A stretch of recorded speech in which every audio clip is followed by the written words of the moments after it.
Hello everyone. Okay, so I am back again with a roundup of group standings after match day 3 and match day 4. So let's take a look at how the groups are. Of course, you might also want to know that the Asian games are also being played. I'm going to give you a separate video about the Asian group.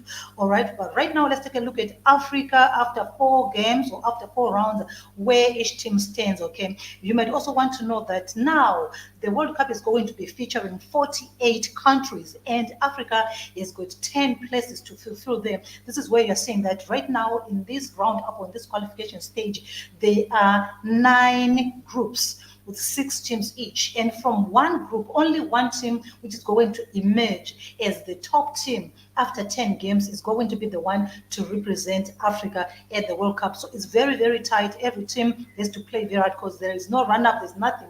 You have to win the matches for you to end up on top of the group and for you to qualify. Of course, 9 teams coming there, and then the other team is going to qualify via the intercontinental qualification. So that is why it's very, very tight. Okay. Now, that being said as well, let me just take a look at Group C, which happens to be my favorite. Then I'm going to go back to other groups. Now, in Group C, this is where we have teams like Zimbabwe, South Africa, Rwanda, Benin, Lesotho. And it's a very, very interesting game, okay? Seeing what happened yesterday when Zimbabwe was hammered by South Africa 3-1 there, and South Africa collecting the maximum points to see themselves having 7 points, which is just, tallying their points with Rwanda, which is on top right now with also 7 points. Only the goal difference is there. And also Benin with 7 points, followed by Lesotho, who are with 5 points. Nigeria and Zimbabwe not playing very well, especially for a team like Nigeria, which used to be the champions of Africa, currently not doing so well there. So this is how Group C has ended after 4 games, and we're going to see how it's going to bravely start when they come back again in March of 2025, when they play match day 5 and match day 6. Okay, now let's move forward to see Group A there.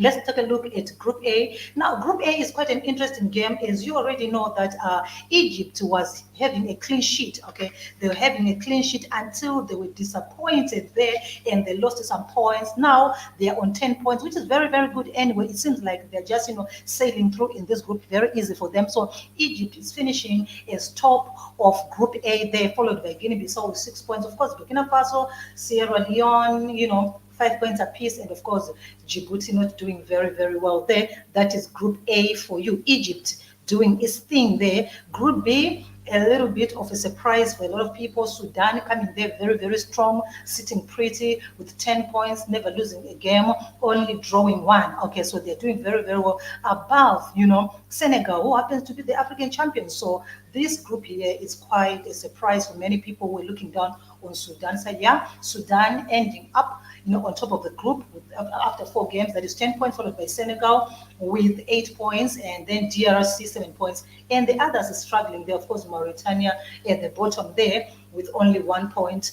I've already spoken about Group C, where Rwanda, South Africa, and Benin are sharing 7 points apiece on top there. And of course, Lesotho 5, and then Nigeria, who are supposedly have been thought to be the ones to be on top of the group, are struggling at number 5, and Zimbabwe still at the bottom with 2 points. And then we have Group D. In Group D, Cameroon playing not so well. Of course, they've not lost a game yet, but they've drawn 2 and won 2. So they're there with 8 points, followed by Libya. They did themselves very, very good, Libya, by winning a game there. And so this is why you're seeing it sitting pretty there with some 7 points shared by Cape Verde. Angola, not so good. And of course, Eswatini, no game won or losing, and then they've got no points. So chances are they're not going anyway. Morocco is on top there with 9 points.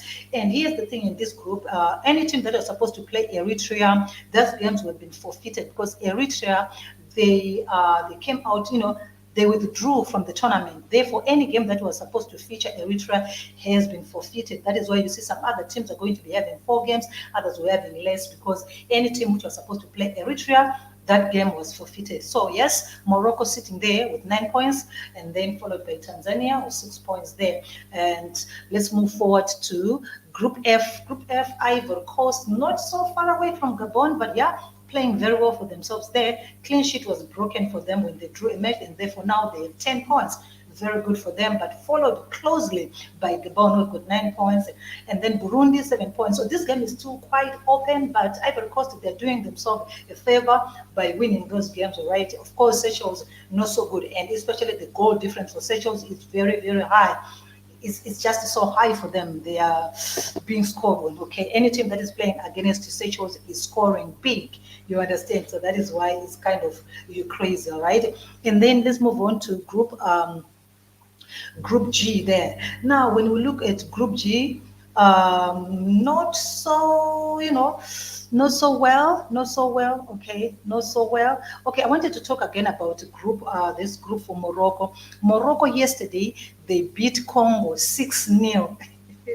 6-0 yesterday, and I was like, what are they doing? Are they playing netball? But anyway, that's it. All right. So let's move forward.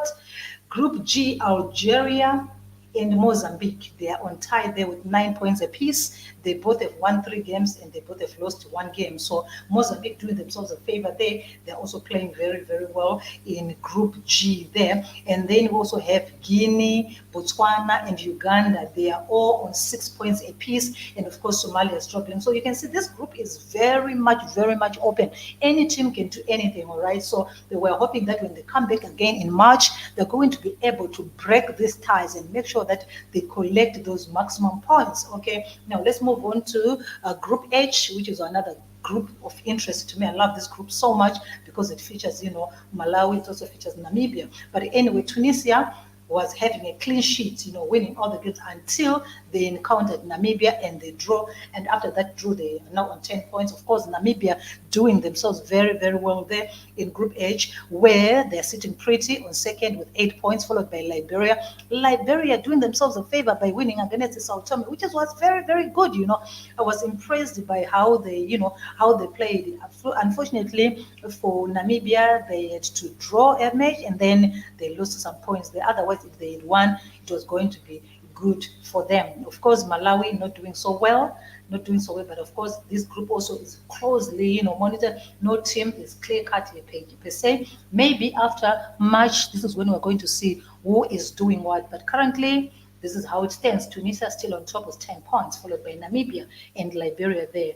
Okay, so the last group that we have, of course, is Group I. In Group I, what a surprise, Ghana of all the teams. Well, Comoros and Ghana, they are both on 9 points apiece, and then Madagascar with 7 points. The other teams like Chad, no game won, 0 points, not so good for them. Central Republic, same thing. Of course, they won 1, they drew 1, and they lost 2. But I'm saying Comoros is coming in there with a surprise for all these teams. We're thinking like they are just walkover. This is not it. I mean, if you want to talk about how these groups have been performing, you will realize that it has been a lot of surprises for quite a number of teams. I'm talking of that Comoros. I am talking of teams like Namibia. These teams have been coming up with surprises so much. Libya, they all have been bringing in a lot of surprise. Benin, Rwanda, they bringing in a lot of surprise, such that maybe this World Cup we're going to see different faces representing Africa altogether. Okay, I don't know, my friends. So all I wanted to do was to give you the rundown of how these groups look like currently. Okay, to see how they're doing. Like this group is one of my favorite groups because, of course, it features Zimbabwe, it also features South Africa, and it features Nigeria as well. So this is why this group is a group of interest to me. How it looks right now, every team still has a chance of winning games. You never know, maybe when they come back in March, Nigeria is going to win all its games, even though it's going to be very, very difficult for them. I don't know. And also, you already know that when you come back from this break, there are going to be a lot of changes with these teams. Some of the teams will be having new coaches. Some of these teams are going to be, losing players. A lot of things are going to happen during this break. But we are hoping that they're just going to bring us beautiful, beautiful football. Okay, so this is the update that I wanted to give you, my friends, about how the groups stand currently. So I'm just going to run down for you the teams which are on top currently. Let me start from Group A, where I said Egypt is there on top. We have got Sudan, we've got Rwanda, Cameroon, Morocco, Ivory Coast, Algeria, Tunisia, Comoros, These are the teams that are on top of each group, and I will remind you that only one team from each group is going to qualify for the World Cup. There are no number one or number two, only one team is going to qualify to the World Cup. Okay, so this is all I have for you, my friends, and I am hoping that from all the presentation that I've given to you, you have been seeing that all these teams, they have played very, very well there. So let's see how it's all gonna be, which team is going to be doing what when we come back again. Okay, so like I said, this is my favorite team. Let me run down again for you, my friends, so that you can see one more time what I was talking about. This is a group of interest to me, the group for